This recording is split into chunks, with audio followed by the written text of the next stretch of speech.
Stopimo, hlapci. Pol metra v zemljo, vsakega. Krucifix, no. Pol metra. To je pol metra.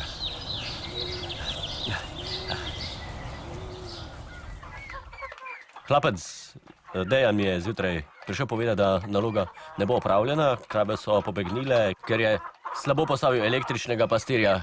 Druge tekmovalce in gledalce doma pa pozivam, naj v dvoboj pošljejo Borota, da se enkrat za vselej izkaže, kdo je kriv za probleme z kravo. Za jutrišnji dvoboj sem treniral več dni. Sicer kot človek ne maram deliti, raje združujem, ako je nuja, stisnim zobe in naredim, kar je treba.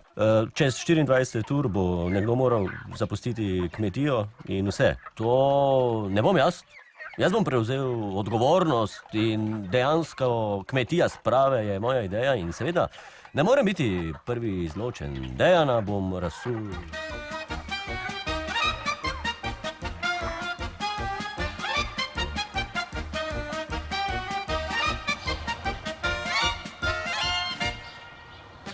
Najprej moraš žral ugraditi, zato da ti ne uide. Pa paho, pazi. Ija, o, samo to si zapomnil.